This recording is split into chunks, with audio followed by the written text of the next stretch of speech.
Jesus, a gente quer te agradecer, Senhor, por essa palavra. A gente quer te agradecer, Senhor, pelo testemunho que o teu filho veio dar aqui. O Senhor vem ministrando tanto ao nosso coração, Senhor, e especialmente ao meu. A gente só vai ter autoridade quando a gente tiver testemunho. E a gente quer testemunhar você. Mas a gente não quer, Senhor, de qualquer jeito. A gente não quer fazer as coisas de qualquer jeito. A gente quer fazer sob a direção e sob o governo do teu Espírito Santo. A gente quer permanecer no Senhor, Pai. Às vezes a gente se coloca numa posição, quando alguém nos coloca, nos dá um serviço, um ofício como líder, Deus, e a gente esquece que a gente foi escolhido para servir.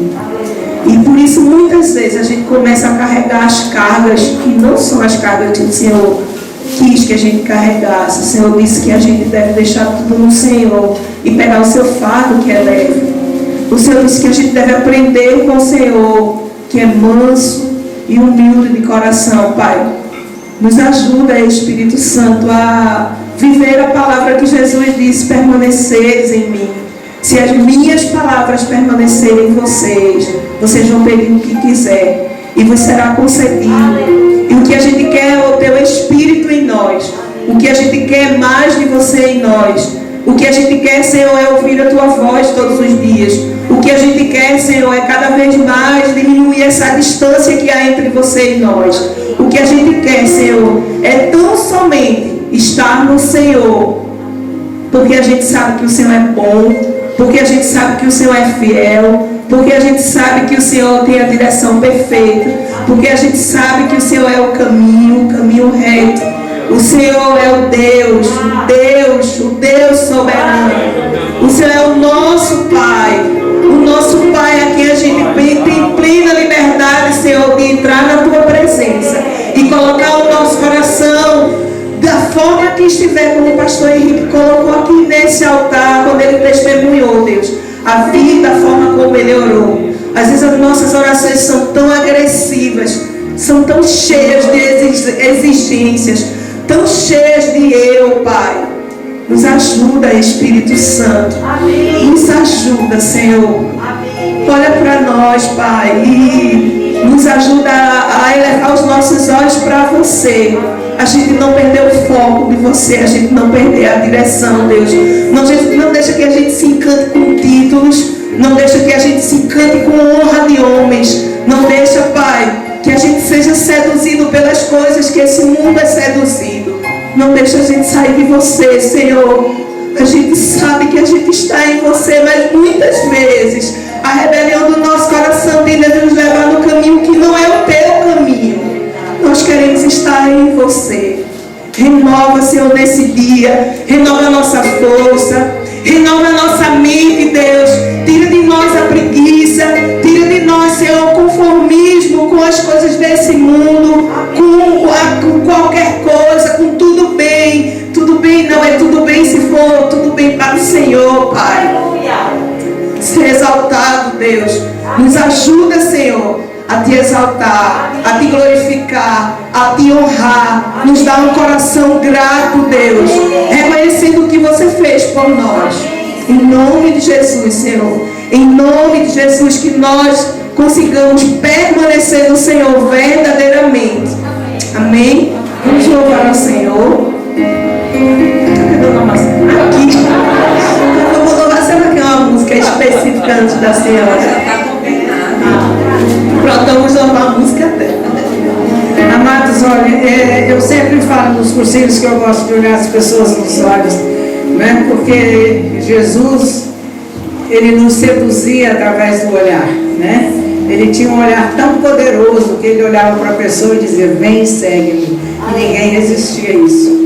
Então eu gosto de, quando falar, eu conseguir olhar as pessoas que estão diante de mim. Aí eu vou pedir um favor. Algumas vão ter que se locomover do lugar onde estão, porque eu vou ficar aqui, a não ser que você puxe para mim esse banco aqui, Thiago. Porque aí, quem eu não enxergo? Ou vocês todos me enxergam? Porque se eu ficar nessa direção aqui, tem gente que eu não enxergo ali. Não, tá bom aqui, ó. Se você colocar, botar junto aqui, eu acho que eu enxergo todo mundo. Consegue? Pronto, ótimo. Todo mundo me vê? Eu não estou conseguindo ver todos vocês também. Antes de começar, Patrícia, obrigada. Se não for sua determinação, ela é determinada, né? Patrícia é teimosa, assim, ela bota uma coisa na... Obrigado. Mas eu não vou tomar os dois. Pode deixar isso aqui. Quando ela bota uma coisa na cabeça, minha filha, sai da frente, porque Patrícia faz. Patrícia faz, E faz pelo Espírito Santo, né? Não é por força nem por violência. E obrigada por vocês terem me consultado se eu queria uma música. Eu estou tão orgulhosa do Getro, menina. Vocês não sabem como eu estou orgulhosa dele. Quem se lembra de como o Getro chegou aqui? Meu Deus! Ele na outra pessoa, ele era muito sisudo, fechado, não falava, eu tinha medo de pegar nele, levar um choque. Nossa, assim. Hoje, graças a Mônica, olha que diferença uma mulher faz na vida do homem. Olha o que a Regina fez com o pastor. Olha. Ele chegou aqui um dia, o cara falou, quero me apresentar a minha namorada, porque ele ia passando, não ia falar nada. Eu disse, ei, peraí, quem é essa aí? Aí eu quero lhe apresentar a minha namorada. Eu falei, essa que é a razão do seu sorriso agora? Que coisa linda. E outra, ele está estudando no seminário. Ele mandou uma foto para mim, olha, eu vi, me arrepiei todo dia. Ele mandou uma foto para mim, que coisa, como Deus tem trabalhado na vida dele, né? E ele tem nos ajudado tanto nesses louvores aí, que a gente tanto gosta. Pronto, agora vamos cantar.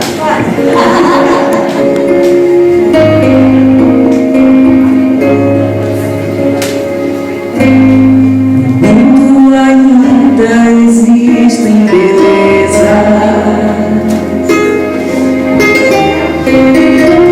que alegram a vida e nos fazem sonhar,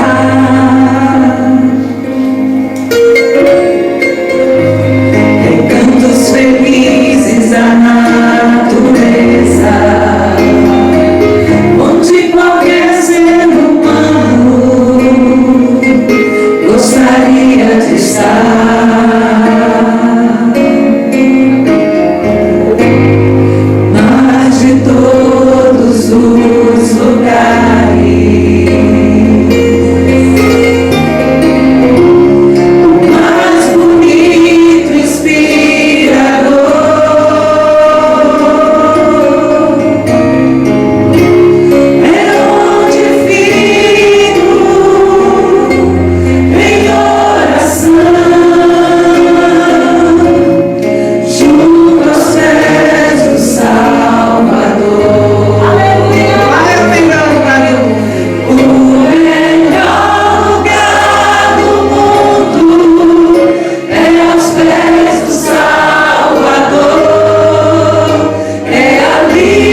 Mas é impossível a gente não se emocionar cantando isso, né? Eu choro também quando eu canto. Mas, amados, a Patrícia me pediu que desse uma palavra baseada em 2 textos do Evangelho de João. E eu não vou citar o texto, porque eu vou falar o que acontece nesses enunciados aqui. Um é João 11, 1 a 8, versículo 16, porque relata a ressurreição de Lázaro, e Jesus convida, então, os discípulos para irem junto com ele, para presenciarem o que ele iria fazer e que ninguém sabia, né? Marta e Maria estavam reclamando que Jesus havia se atrasado e que se ele tivesse lá quando Lázaro tinha morrido, isso não tinha acontecido e tal. Aí Jesus disse assim, vamos comigo, né?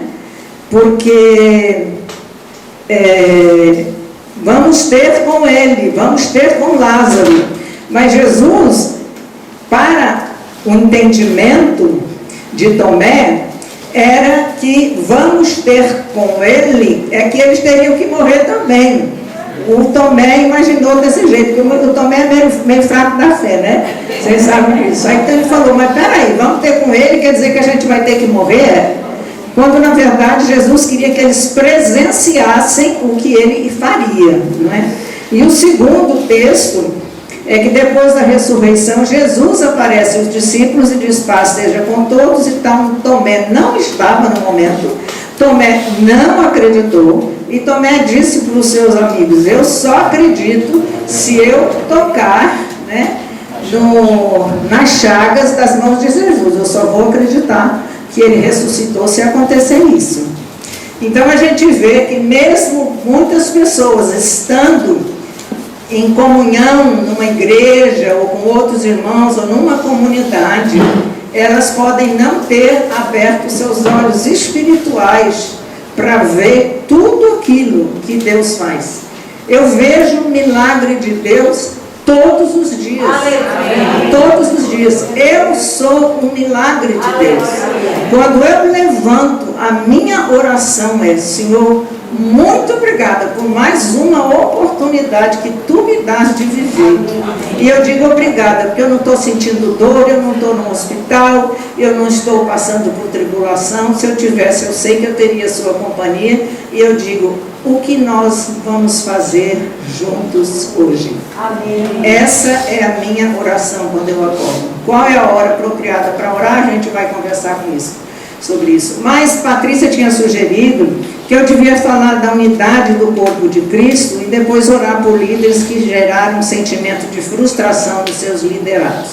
Eu vou desviar um pouco dessa intenção de Patrícia, porque gerar frustração nas pessoas faz parte do relacionamento humano, né? Todos nós somos diferentes, como o pastor Henrique disse aqui, nós temos que entender um ao outro, respeitar um ao outro. Então, muitas vezes, aquilo que o outro pensa não coincide com o que eu penso, mas isso não quer dizer que eu estou certa, ele está errado, ou ele está errado, eu estou certa, qualquer coisa assim, não é? Significa que nós temos visões diferentes, às vezes, de uma mesma situação. Então, nós não podemos, por conta disso, agredir, desprezar, criticar, né? Como o pastor Henrique falou, que vê pessoas criticando outras denominações de pastores, etc. Porque eu vivo isso na minha casa. São 50 anos vivendo com um homem que pensa completamente diferente de mim. A minha visão, a minha deficiência visual é o oposto da do Paulo. Só para vocês terem uma ideia. Ele detesta dirigir. Eu gosto. Ele me ensinou a dirigir, quando eu disse a vocês nas minhas bodas aí, de 50 anos, bodas de ouro, ele me ensinou a dirigir quando eu tinha 17 anos. Eu só não sabia que desde aquele dia ele já estava preparando uma motorista sem carteira assinada, sem direito de férias, nem greve, né? FGTS, nada disso. Então, tudo na nossa vida é diferente, né? Então, eu aprendi a conviver com pessoas diferentes, porque eu acho que isso também enriquece a gente. Você tem que, às vezes, dobrar seu orgulho, aceitar que o outro está certo, chegar junto, pedir desculpa, né? E está disposto a desculpar e perdoar aqueles que chegarem até você. Então, esse aí é o problema. Mas eu quero falar mais sobre oração. Eu espero que eu seja mais breve do que... porque meu tempo vai acabar daqui a 3 minutos. Mas vocês sabem que oração é uma estrada de mão dupla, não é? Oração é você falar e ouvir a Deus e desenvolver uma intimidade com Ele. O que significa? O tema disso aqui é orar como Jesus orou. O que significa isso? Uma das práticas mais negligenciadas que nós temos na vida diária, para muitos, é a prática da oração. E por que Jesus orava? Jesus não era Deus? Por que ele orava? Vamos lembrar algumas coisas. Quando eu fui para Singapura fazer um curso de liderança, desde aquele tempo já se falava que a oração você pode dividir em classes, em categorias que cabem na sua mão. Você adora, você louva, ou então oração de graças, você confessa, você intercede e você pede. E aí o pede é esse aqui, porque fica mais baixinho, pequenininho, que você tem que deixar. Mas eu tenho visto lives e ensinos sobre oração que realmente fala isso. Mas será que Jesus só vai atender se você passar por esses 5 estágios? Então isso aí pode ser uma direção para quem não sabe orar. Mas dizer, olha, oração, para ser oração, ela tem que ter adoração por aquilo que Deus é, louvor e gratidão por aquilo que Ele faz, confissão de pecados por aquilo que a gente faz que não agrada a Ele, intercessão, quando você entende a dor do outro, você se coloca no lugar dele, e depois, por último, você pede por você mesmo. Olha, eu não gosto muito dessa divisão não, sabe? E temos que orar a palavra. Tudo bem, temos que orar a palavra. Mas se eu não orar a palavra, Jesus não vai me ouvir? Né? Bom, praticamente, qual foi a pessoa na Bíblia, que a Bíblia registra, que mais orou? Qual foi a pessoa que a Bíblia registra que mais orou? Sabe quem? Foi Jabes. Porque ele recebeu tudo o que pediu a Deus. Agora, isso pode ser na prática, né? Figurativamente, vamos dizer assim.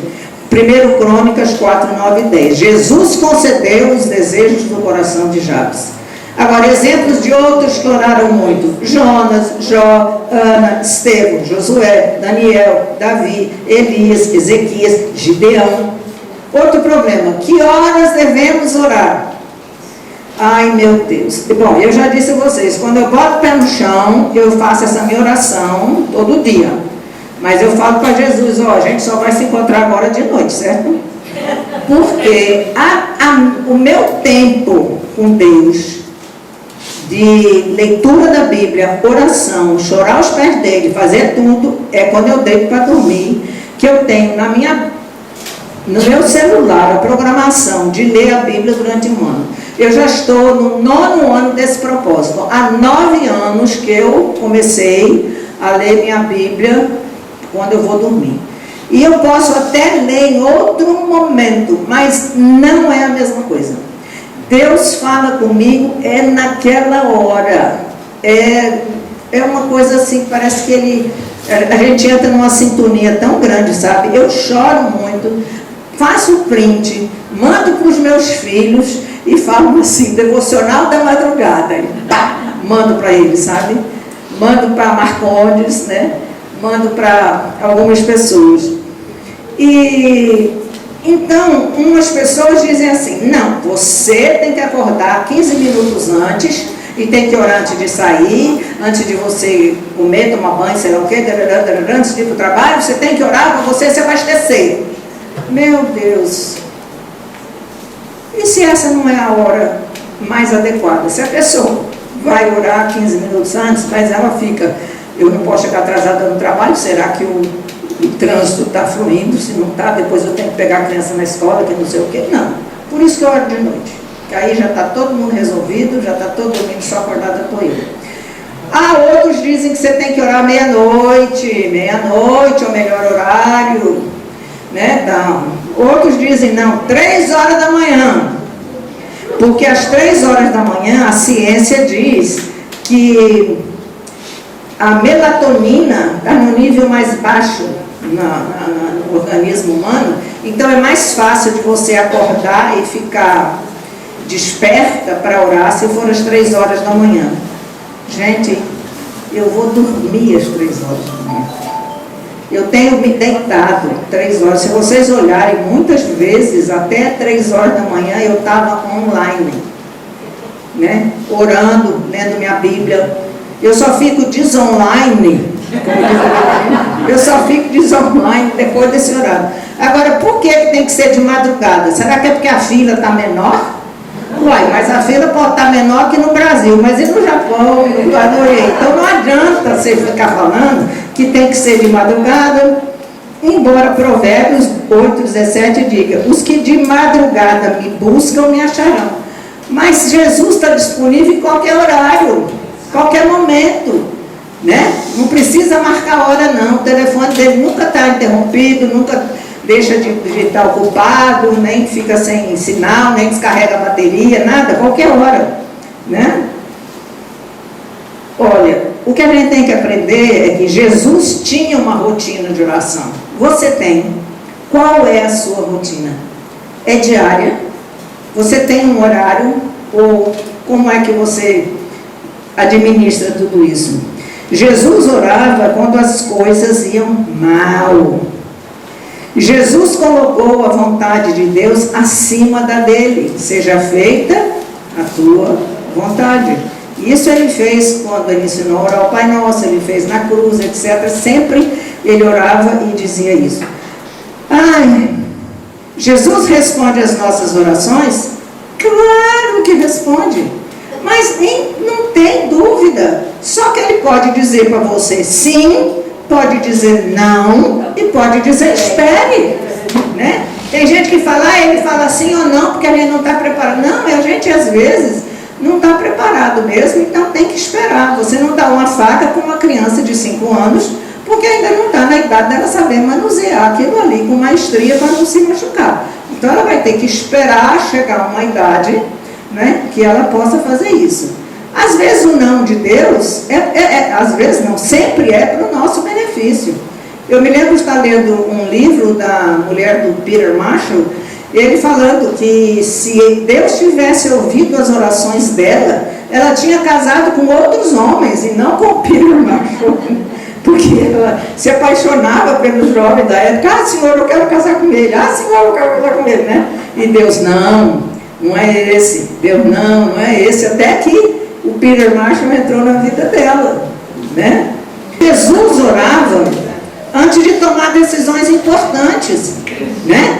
Ele se concentrava em oração e gastar tempo com o Pai. E outra, Jesus não murmurava, né? Como Patrícia orou aqui, Jesus não murmurava, ele orava. Ele não falava, Senhor, por que o Senhor não resolve esse problema para mim? Senhor, eu não aguento mais. Senhor, até quando vai durar meu sofrimento? Senhor, tome uma providência. Não, Jesus não fazia isso. Amados, eu tenho descoberto algumas coisas. Essa história de pandemia que obrigou a gente a fazer em casa, de alguma maneira foi muito benéfico para mim, que eu comecei a estudar um pouco mais a palavra de Deus e ver alguns significados de algumas coisas que realmente têm enriquecido, sabe, o meu conhecimento. Você já viveu no deserto alguma vez? Você já experimentou? Não, assim, no deserto da alma, assim, no deserto da alma. Não falo deserto físico. Já experimentou?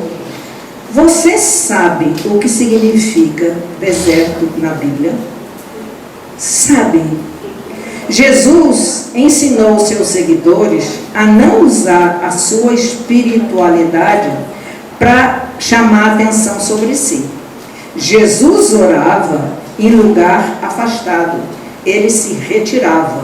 Ele ia para o monte. O monte é um lugar de vigilância. O monte é um sinônimo de uma torre forte, né? É um sinônimo de isolamento.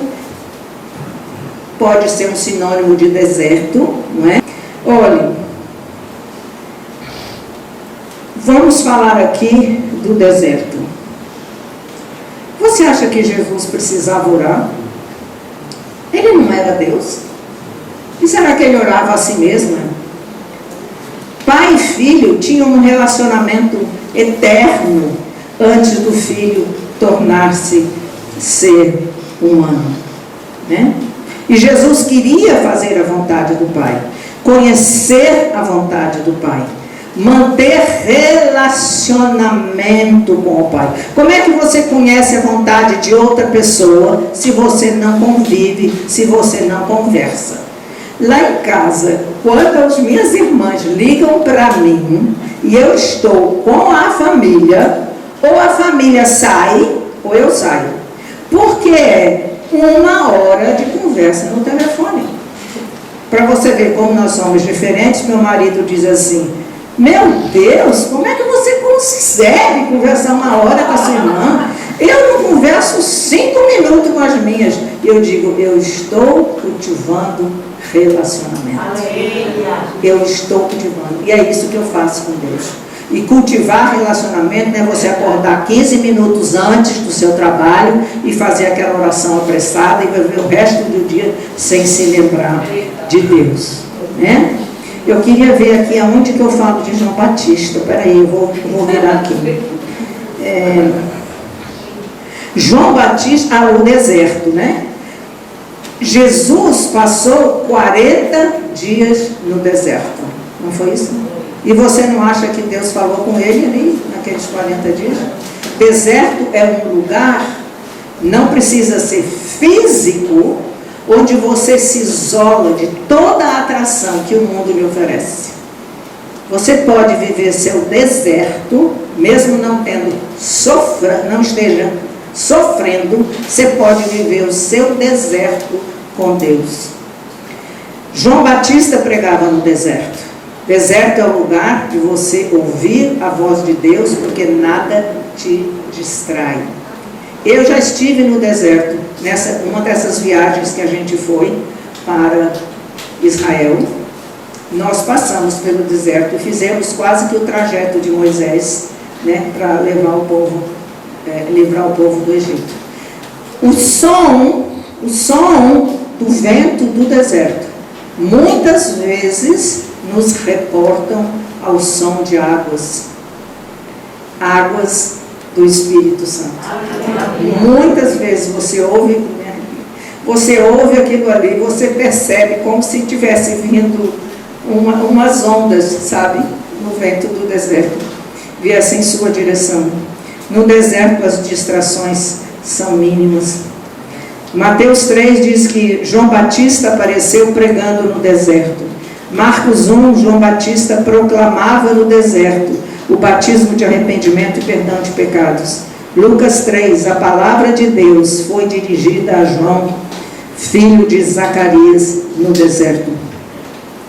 Você está experimentando um deserto? Talvez Deus queira falar com você. Pense nisso. Não rejeite, não resmungue, não reclame. Simplesmente se aquiete e diga: Senhor, fala comigo. Senhor, fala comigo. Qual é o tipo de relacionamento que você tem tido com Deus? Você tem tido contato ou você tem tido conexão?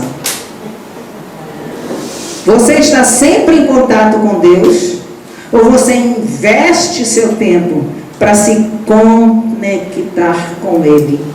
Quanto tempo você passa junto a Ele? Diariamente. Na verdade, amados, a oração é um estilo de vida. A oração não são palavras que a gente usa para conversar com alguém. A oração é uma decisão sua de tudo que você fizer, seja por obras, seja por palavras, seja para honrar o nome do Senhor naquele dia. Se você não orar os 5 níveis de oração, Deus vai lhe atender? Quantas vezes eu me sentei na cadeira da mamãe, e eu digo que a cadeira da mamãe, porque eu comprei com meu dinheiro, está ao lado da cadeira do papai, tem uma para ele. Quantas vezes eu sentei ali? Eita, Jesus. Com a alma ferida, magoada, triste, sofrida, coração sangrando. E eu não falei nada daquelas coisas que estão ali, nem orei a palavra. Eu só inspirava e dizia, Senhor. E quando eu expirava, eu dizia, tem misericórdia. Senhor, tem misericórdia. Senhor, tem misericórdia. E todas as vezes, o Senhor veio até mim, me consolou, me quebrantou, mudou o meu coração, me deu força, me deu renovo, sabe? Mostrou os meus erros, mas mostrou também tudo aquilo que eu deveria fazer. Sabe, amados, a coisa melhor para a gente é a gente encher de amor um inimigo. É a melhor coisa que tem. O amor, não é? Constrange, como a Bíblia fala. Eu aprendi isso com meu pai, com aquele homem que atirou nele na espinha e na nuca, para matá-lo, para roubar dinheiro da firma que ele trabalhava. E meu pai levou comida, meu pai construiu uma casa para esse homem, meu pai visitava esse homem na penitenciária, meu pai fez tudo para levantar esse homem, não permitiu que ele fosse para um júri assim, para condená-lo, pediu para uma amiga nossa que era advogada para aliviar a pena de prisão do Jorge. Isso eu aprendi. E eu vejo que em Romanos está escrito que quando a gente faz isso com alguém, a gente amontoa brasas vivas na cabeça, né? O amor de Deus nos constrange. Então, se você tiver alguém que tem alguma coisa contra você, ame, demonstre o amor de Deus no seu coração. E eu tenho certeza que tudo vai mudar.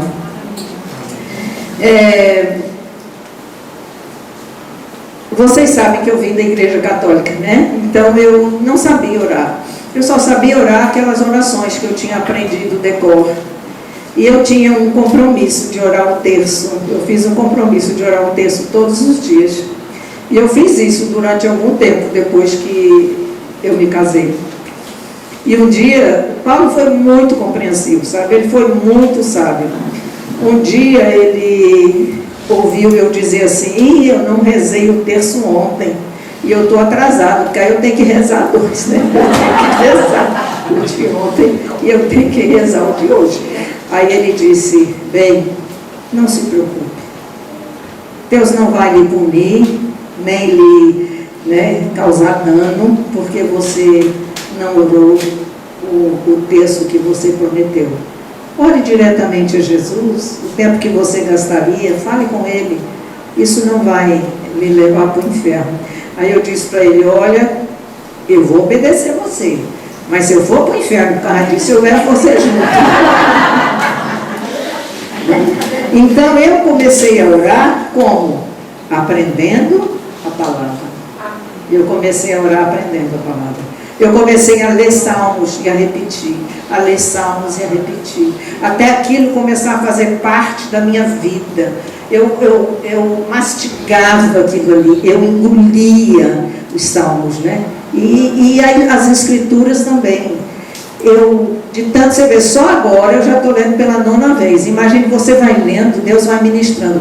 Agora é tão interessante, porque você que já leu 9 vezes a mesma coisa, você descobre que tem coisa que você não tinha percebido nas outras vezes, 8 vezes que você leu, né? Que Deus vai falando de jeito diferente. Ou talvez a gente não tivesse maturidade para entender naquela época, né? E aí as pessoas às vezes falam, não pode ficar repetindo coisa, porque são vãs repetições. A gente não pode usar vãs repetições. Minha gente, então vamos parar de orar o Pai Nosso? Se a gente for ter esse tipo de entendimento, a gente não pode orar o Pai Nosso. Não é o que você fala, é a predisposição do seu coração quando você fala, que é levado em conta por Deus. Entendeu? Aí, o que mais? Isso eu falo, inclusive, no cursinho, esse negócio de vã repetição. Uma mulher perguntou isso para mim uma vez. Vou contar algumas coisas da minha oração para encerrar, porque a gente já está atrasado. Eu prometo que 12:30 a gente termina. Olha, eu comecei a experimentar minha vida de oração logo depois do meu casamento. Um pastor morava em São Paulo, a gente morava no Rio, e ele pediu que o filho dele fosse hospedado por nós lá no Rio. Eu era recém-casada, não sabia administrar o dinheiro. Paulo, a gente tinha casa para morar, tinha telefone, tinha luz paga, tudo, mas ele recebia um salário mínimo. Então eu não sabia administrar um salário mínimo para dar conta das despesas, né, com aquele montante. E chegou um dia que eu achei que era o dia do Paulo receber o salário, e não era no dia seguinte, eu me lembro, seria no dia 17, e era dia 16. E esse menino estava lá em casa. Só que ele era um adolescente e ele tinha uma disfunção. Ele comia compulsivamente, ele não tomava banho, assim, ele abria o chuveiro, mas ele ficava em roda assim, só para mostrar que estava tomando banho. Eu vou dizer isso, mas eu não vou dizer quem é, mas para você dizer o que eu tive que administrar sem saber, na minha inocência e tudo, eu não sabia nem que esse menino tinha essa deficiência. Aí ele ficava com o pescoço assim, cheio de dobra suja, sabe? Aí ele pegava um papel, um lenço, cuspia assim e passava para tirar, sabe? Aí foi aí que eu comecei a perceber que ele não tomava banho, e aí tudo, né? Mas ele comia muito. E chegou uma noite, que era a noite anterior a Paulo receber o dinheiro. Esse menino precisava ser alimentado. E eu abri a geladeira, eu não tinha miojo naquela época, eu não tinha ovo, eu não tinha nada para oferecer. Eu tinha 2 rodelas daquelas pizzas mirim, sabe? 2. Eu falei, meu Deus, o que é que eu vou dar para esse menino comer? E eu subi, a casa nossa era terra e os quartos eram em cima. Eu subi e me ajoelhei ao lado da minha cama e orei a Deus, falei, Deus, o Senhor sabe. Eu creio na multiplicação dos pães, mas tinha pão, né? E aqui eu só tenho 2 rodelas de pizza, eu não tenho nada. Como é que vai ser? Como é que eu vou alimentar esse menino? Paulo e eu podemos ficar sem comer, não tem problema. Mas e esse menino? E eu fiquei lá pedindo a Deus, aí eu desci as escadas e o telefone ficava no pé da escada, assim, porque ficava entre a sala, a cozinha e na subida para os quartos. Era o lugar mais audível, assim, para a gente receber uma ligação e perceber. Aí quando eu atendi, era a tia desse menino, que morava no Rio de Janeiro. E ela estava convidando ele para ir jantar na casa dela. Essa foi a primeira experiência. Depois nós mudamos para São Paulo. Fernanda, minha filha, nasceu. A minha irmã é casada com um pediatra. E ela achou a Fernanda muito abaixo do peso. E ela falou, posso olhar a Fernanda? Aí eu fui trocar a roupinha dela. Ela estava com uma ferida nas costas. E ela disse, Márcia, a melhor coisa que existe é a ignorância para as pessoas que não conhecem a medicina. Eu falei, por quê? Ela disse, porque essa ferida tem que ser cauterizada. Eu falei, mas Celina, eu não tenho médico aqui, eu não tenho plano de saúde, eu não tenho como, eu não sei nem a quem recorrer. Eu morava sozinha em São Paulo com o Paulo e a minha família toda em Mato Grosso com esse meu cunhado, né, que era pediatra. Eu disse, eu não sei o que eu faço. Ela disse, bom, você depois decide, mas essa tem que ser cauterizada, essa ferida. E a mesma coisa aconteceu, eu me ajoelhei, orei a Deus e disse, olha, vem meu socorro, porque eu não sei o que fazer. No dia seguinte em diante, aquela ferida vermelha, aquele negócio, foi ficando mais rosado, mais clarinho, subiu, sem eu nem ter que passar uma pomada. Mas vamos vir para as coisas do meio da minha vida.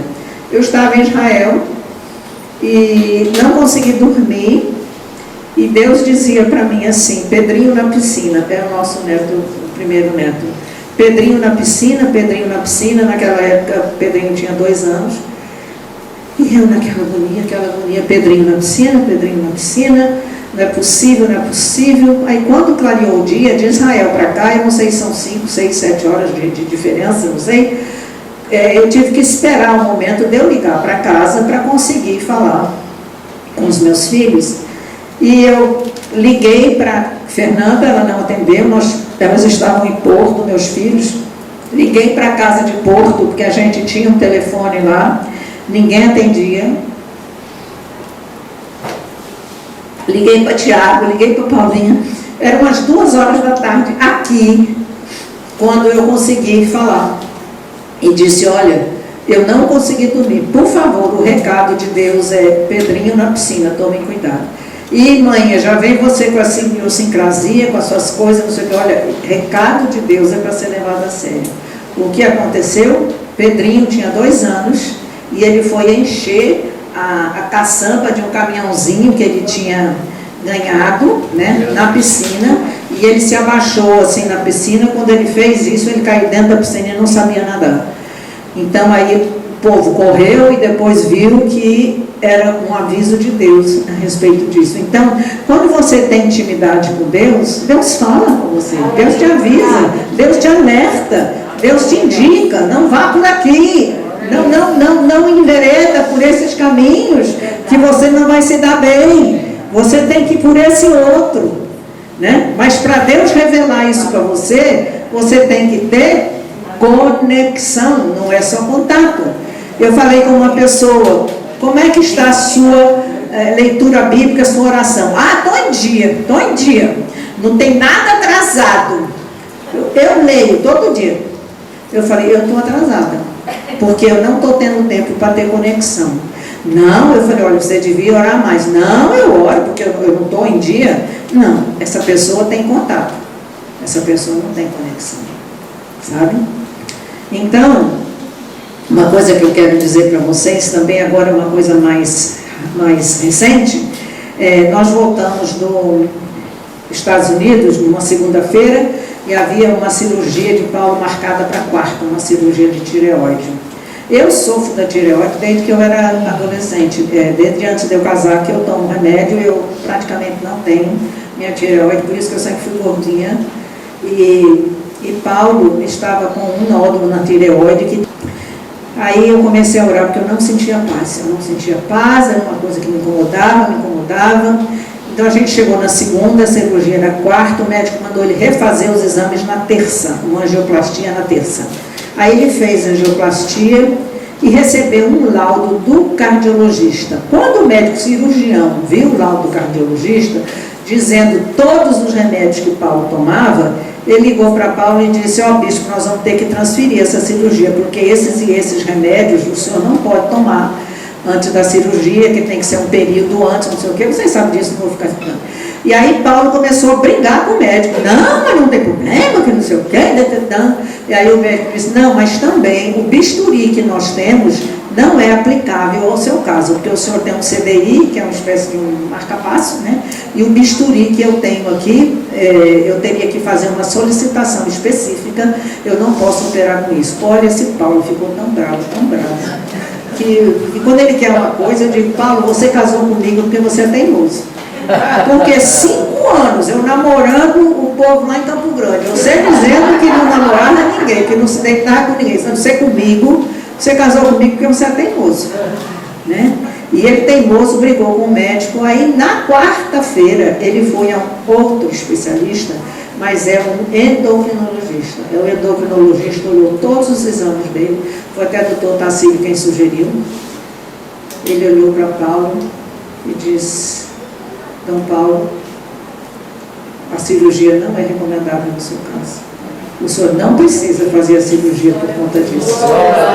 Aí ele contou a história todinha, né? Ele disse, o senhor deve ter um anjo muito forte protegendo o senhor e orando pelo senhor. Ele disse, esse anjo é a minha mulher.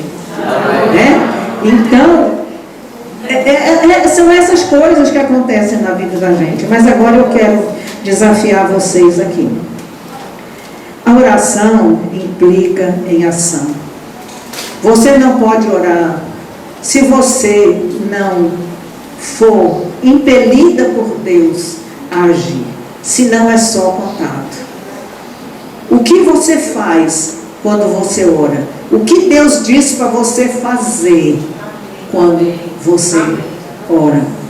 Deus manda às vezes pessoas que chegam para você e diz, fulano, eu não tenho o que comer, na minha casa não tem, ou não sei o quê. Quantas vezes a gente fica sabendo de pessoas aqui na igreja que precisam?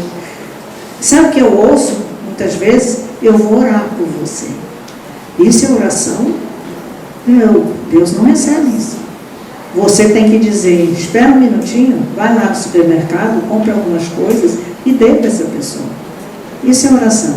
Você está numa casa boa, você vê a casa de um irmão na igreja, como aconteceu recentemente, você vê a casa de um irmão na igreja, você começa a chorar.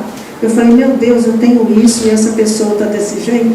Chamei meia dúzia da igreja, vem cá você, vem cá você, vem cá você, vamos resolver esse problema aqui, vamos fazer isso, vamos restaurar isso aqui, que essa mulher é uma serva de Deus, precisa, né? A gente precisa orar para que o extraordinário de Deus aconteça. Mas muitas vezes o extraordinário de Deus acontecer na vida da outra pessoa depende da nossa ação, depende daquilo que a gente faz, né? Tem uma missionária muito amiga que trabalha junto com os ribeirinhos na Amazonas. Ela veio passar um período aqui e foi fazer os exames. Ela e o marido. O interessante é que eu conheço essa menina há muito tempo. Ela queria muito engravidar, queria. Nós fizemos uma reunião, porque eu faço parte de um grupo de esposas de pastor no WhatsApp. E ela queria muito engravidar. E nós fizemos uma reunião de confraternização perto do Natal. O meu presente para ela foi um sapatinho de bebê. Eu pedi tanto a Deus, Senhor, não me deixa passar vergonha. Senhor, eu fiz isso pela fé. Amém. E agora, se essa mulher não engravidar, como é que vai ser isso, meu Deus? Sabe quanto tempo demorou? 4 anos. Hoje ela já tem 2 filhos. Aí, o marido, quando fez exame, descobriu que estava com câncer. E ela passava o dia todo com ele. Ela não tinha filhos ainda, passava o dia todo com ele no hospital. E as meninas do grupo diziam, eu vou orar por você, você é uma mulher forte, eu vou orar por você. Eu entrei no privado e falei, fulana, você passa o dia todo no hospital, vai para casa exausta. Quem lava a roupa que você está usando no hospital? Quem providencia o seu jantar na sua casa? Eu vou fazer isso. Fiz comida, mandei para ela, comprei fruta, né? A gente pega roupa. Então, eu fico... orar por alguém é agir em favor desse alguém, porque é o que Deus espera que a gente faça, não é verdade? Então, agora o desafio vem.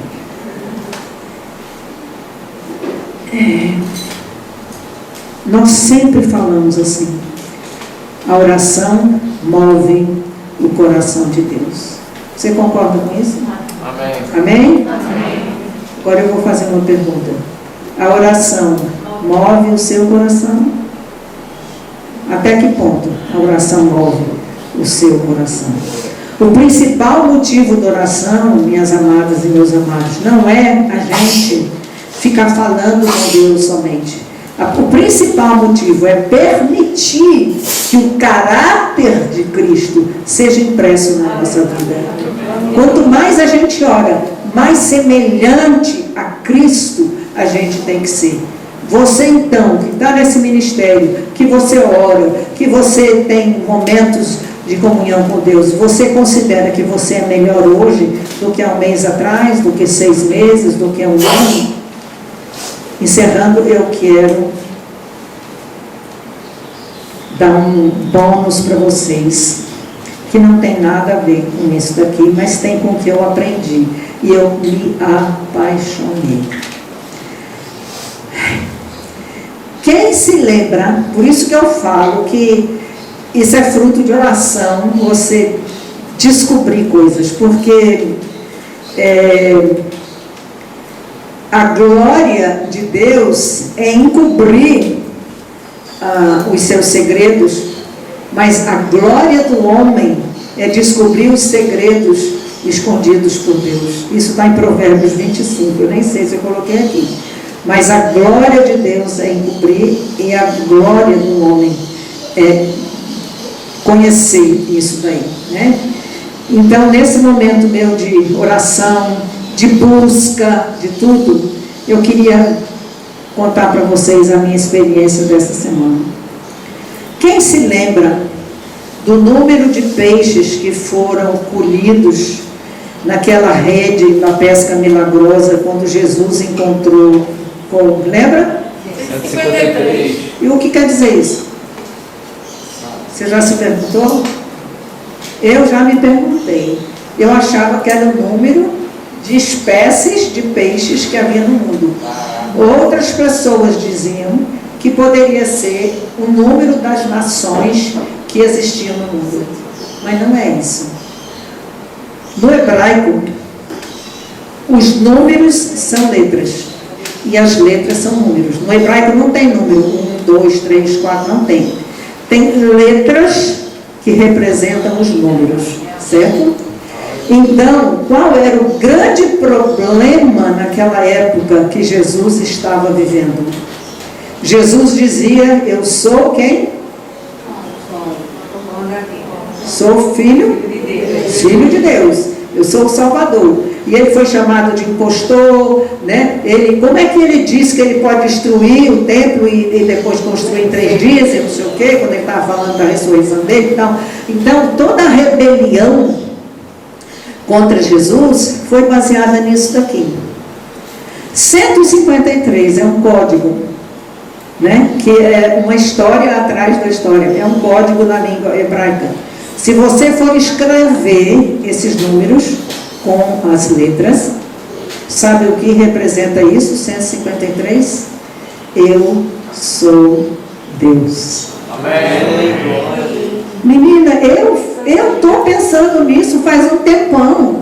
Eu sou Deus. E isso só foi revelado porque eu gastei tempo na presença de Deus. Eu fui em busca de descobrir esses segredos que Deus tem para nos revelar e que Ele só nos revela na intimidade.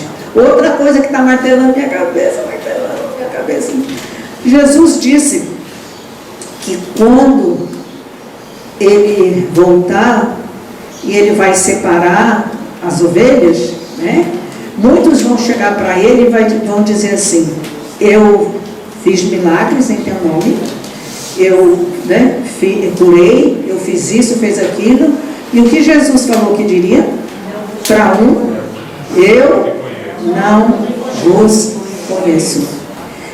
Amados, o importante não é você conhecer Deus. É importante, mas não é tudo. O importante é você ser conhecido por Ele. Você pode dizer isso: eu sou conhecida por Deus, eu sou conhecido por Ele, ou eu só conheço a Deus. A minha relação é de contato ou é de conexão? A sua resposta é que vai dizer de que lado Jesus vai colocar quando Ele vier julgar os filhos dos mortos. E que a gente... Estou arrepiada. Aleluia! E que Jesus permita que todos nós estejamos lá glorificando o nome dele, porque é em nome dele que nós vivemos, é em nome dele que nós nos movemos, é em nome dele que nós nos agimos, é em nome dele que nós somos e seremos, né? Porque dependemos dele, do Espírito Santo de Deus nas nossas vidas. Sabe, amados, não pense que tudo você vai descobrir, porque até Jesus disse que tem coisas que só ao Pai é dado conhecer. Mas aquilo que Ele lhe der a oportunidade, que você souber, conte, repasse, ajude as outras pessoas também a entenderem melhor a palavra de Deus, porque essa é a nossa função, a nossa obrigação. Em nome de Jesus. Obrigada por terem me ouvido tão atentamente, viu? Obrigada.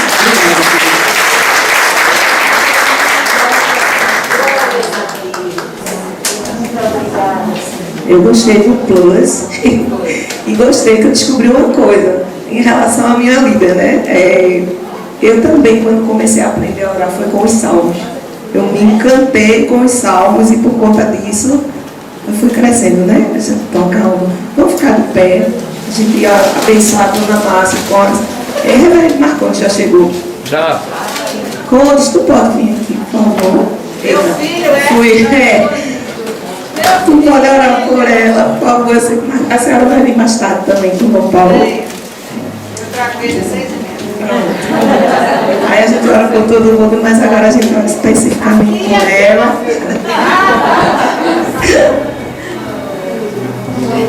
Amém. estenda suas mãos. Vamos abençoar essa mulher de Deus que tanto tem inspirado o nosso coração e que tem sido referência. Eu tenho falado muito para o pessoal na intercessão a respeito da senhora, assim, o exemplo que a senhora é para a gente. A gente não tem uma relação de conexão, só de contato, mas a senhora é uma mulher que me inspira, viu? Eu estou dizendo isso diante do Senhor. Amém. A senhora é uma mulher que inspira não só a mim, mas a muita gente. E eu sei também na pele, quando às vezes as pessoas falam de coisas que não devem falar, que machuca o coração da gente. Então, às vezes, quando a senhora diz, às vezes eu estou sentindo a minha dor no coração, eu também sinto. E certamente muita gente sente.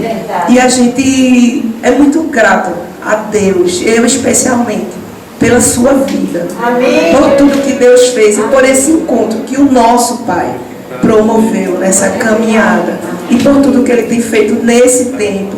Pela oportunidade da senhora, enquanto líder com o Dom Paulo, permitir que a gente cresça em tudo aquilo que Deus comissionou a gente para fazer, né? A nossa igreja é uma igreja que permite que a gente cresça ministerialmente e como pessoa, viu? Deus lhe abençoe muito, muito mesmo. Vamos orar. A partir de que momento você entrou ali? Tudo, deixa eu falar. Também o pastor Henrique envia essa... Eita!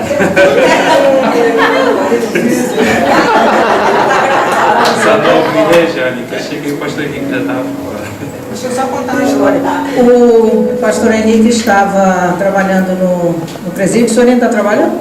E um dia ele contou uma coisa para mim que me marcou profundamente, eu nunca mais esqueci. O senhor disse que antes de sair, o senhor pediu que os prisioneiros orassem pelo senhor, porque era muito mais perigoso viver aqui fora do que estar ali dentro daquele presídio. Que ali naquele presídio o senhor se sentia seguro, não é? E os presidiários ali oraram para que Deus o protegesse em todo lugar, em todo instante que o senhor fosse. E eu estou vendo que isso aconteceu e que o senhor continua sendo um instrumento de Deus ali dentro. Que Deus abençoe.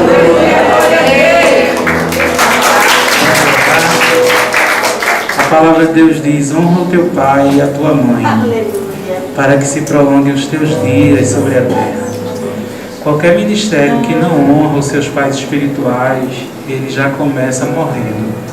Ele não tem longevidade. Que você que está pensando em servir ao Senhor e ser liberado na unção, nos dons, mas se você não honra o seu pai e a sua mãe espiritual, seu ministério vai minguar. Mas se você honra aqueles que lhe geraram espiritualmente, tão bom ver Rejane Henrique aqui, Dona Márcia, o ministério de Dom Paulo, você vai minguar. Então, uma das maneiras de honrar é abençoando. Vamos abençoar a Dona Márcia, seu ministério, a sua vida, estenda as suas mãos. Senhor, obrigado por tantos anos de serviço ao Senhor. Serviço no lugar secreto, serviço de bastidores, tantas vezes sem ninguém ver, tantas revisões de sermões, tantos joelhos no chão, noite. Senhor, tanta organização de movimento, nada disso é esquecido do Senhor. É verdade. Tudo isso está em memória na Tua presença, Senhor. Eu quero pedir que o Teu Espírito Santo, que habita, Dona Márcia, vivifique o seu corpo. A Bíblia diz que se o Espírito daquele que ressuscitou Jesus dentre os mortos, ele habita em vós, ele vivificará os vossos corpos mortais. Enche ela da tua saúde, enche ela da tua graça, de saúde divina, de alegria, de longevidade, que ela corra com perseverança a sua carreira, olhando firmemente para Jesus, autor e consumador da fé. Deus, e que ela veja o fruto do seu trabalho, tenha alegria no Senhor, por tudo que foi plantado e por tudo que tem colhido. Senhor, abençoe Fernanda, abençoa Paula, abençoa Tiago, a alegria de uma mãe a seus filhos, e coroa os seus netos, Senhor. Abençoa os seus netos no que concerne a Ti, Senhor. Leva cada um deles a cumprir a Tua boa, perfeita e agradável vontade, para que a Tua serva desfrute de ainda mais alegria. Nós oramos e pedimos em nome do Senhor Jesus. Amém. Amém.